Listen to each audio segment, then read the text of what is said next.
Well, good evening, friends. Mark Holmes here, and as always, I want to thank you all for watching, commenting, subscribing, and being part of the Jobu Sports Report. Without you guys, as well as you ladies, you know that this literally does not work. So I'm taking a little break this afternoon here because I've been thinking and thinking and thinking about Dak Prescott's contract. You know, what we've heard all season long, if you watch Skip and Shannon, and hopefully you didn't watch it too much because you'll probably have brain damage, is the $75 million quarterback, the Dak Prescott deal. And I remember when we were looking at Dak Prescott because he had the franchise tag that was $32 million.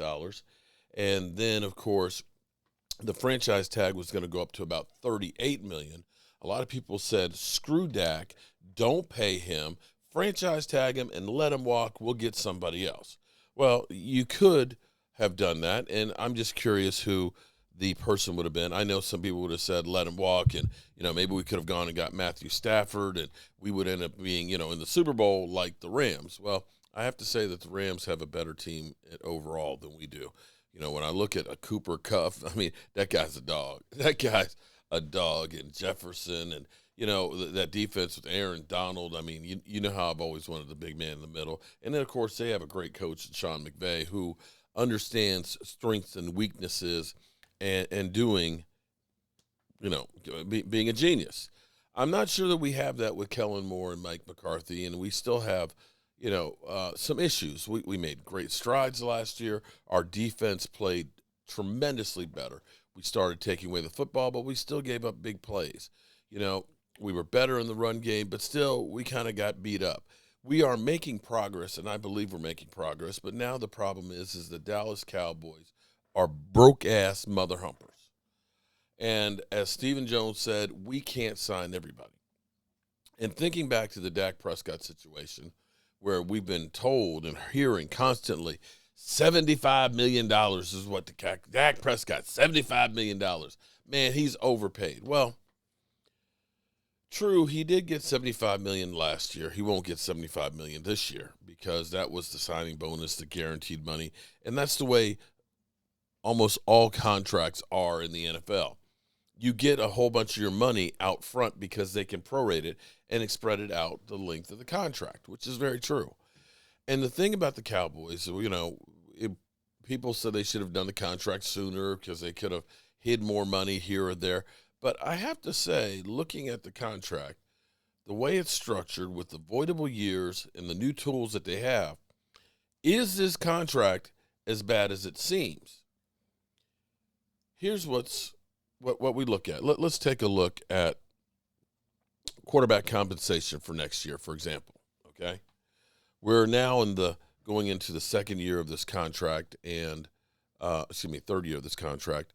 And let's see where it sits. Dak Prescott, we know his average salary is $40 million a year, only beaten by Pat Mahomes and Josh Allen. Those two are higher than them.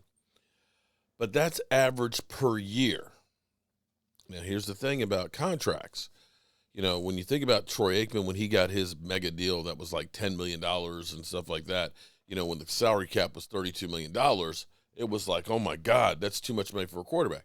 Right now, everybody makes more than Troy Aikman's contract was back then, okay, over 10 years or whatever it was. Seriously.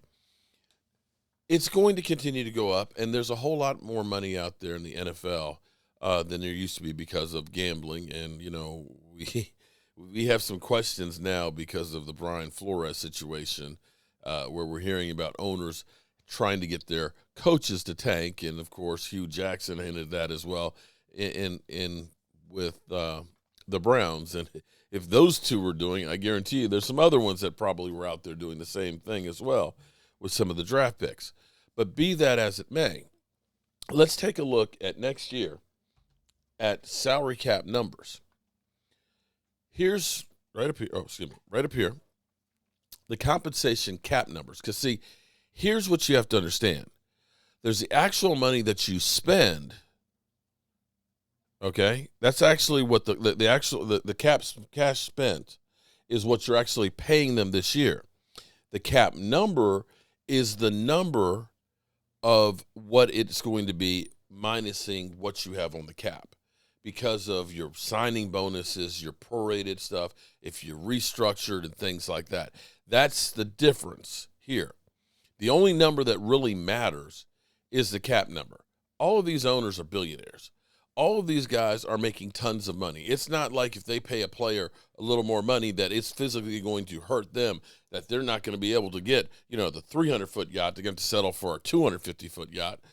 It's not going to make any difference because the bottom line is the cap number is the cap number that counts where it hurts the team and who they can sign. So Matty Ice is $48 million.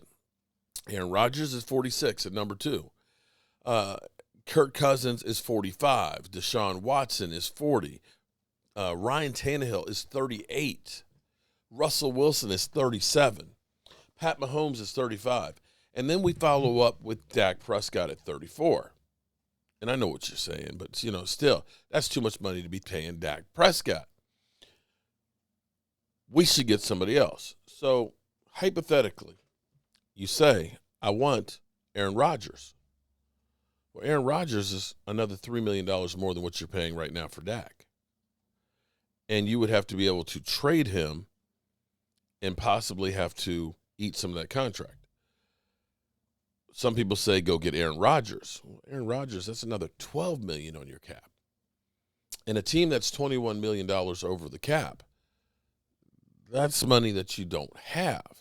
And I'm not sure that just bringing Aaron Rodgers to the Cowboys, if he could work with Mike McCarthy, is going to bring you a Super Bowl. But be that as it may, here's the interesting part when we talk about Dak Prescott's contract, because he actually restructured his contract because of the way the Cowboys structured it to begin with. They made it so there's triggers in there that they can use kind of like a piggy bank. So that $34.46 million cap hit that you see and the actual cap money spent, I want you to notice that the actual cash money that he's actually making this year, I hope Skip Bayless says the $20 million quarterback, because that's what he's getting paid this year. When we look at what the cap number is, here's where it's interesting. He restructured his contract, so his cap number is minus $16 million. Cowboys got $16 million worth of relief from that. So Dak Prescott's actual number for this season will be $18 million. And where does $18 million land? So right now he's there at 34. Jared Goff will be 31. Carson Wentz will be 28. Jimmy G will be 26. Lamar Jackson is at 23 and needing a new contract. Matthew Stafford will get a new contract, is at 23 this year.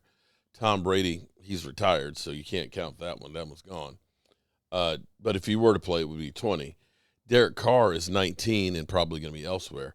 Sam Darnold is 18. That mother humper is 18. Baker Mayfield is 18.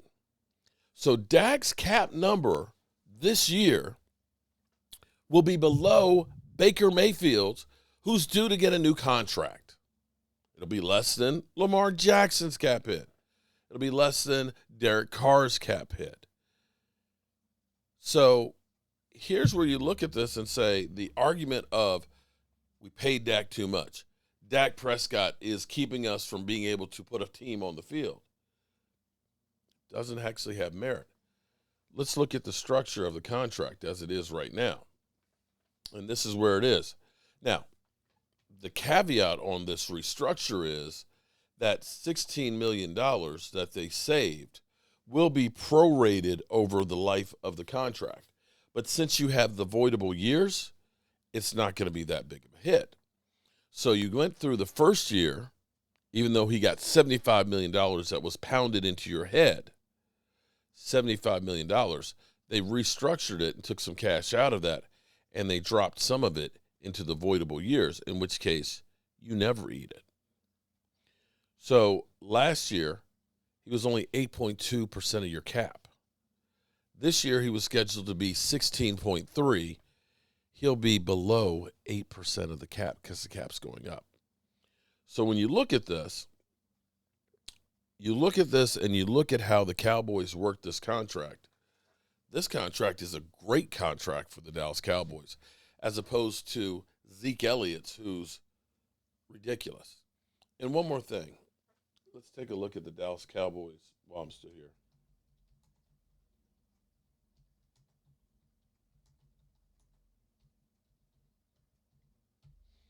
Let's take a look at their over-the-cap numbers for this season coming up. Once Dak Prescott's contract is redone, and I got pain on my hands from working, D-Law is $9 million more than Dak Prescott's cap hit. Amari Cooper is $4 million more than Dak Prescott's cap hit will be this year. Zeke Elliott is $200,000 more than Dak Prescott's cap hit. Zach Martin is $2,191,000 bigger than Dak Prescott's cap number. And Dak is only $400,000 more than Tyron Smith. So those that are saying Dak Prescott is overpaid, he's a bum, get him out of here. Dak Prescott still, even with that big-ass contract, is still a bargain. I expect to hear from the trolls to say he's not worth a ham sandwich. I get it. You just don't like Dak. But you can't blame money as the issue with Dak Prescott's contract. And with that being said, I got to get back up to the workshop. By the way, King Dick back here, and so before we start this video, I gotta get this mother humping thing out of the way.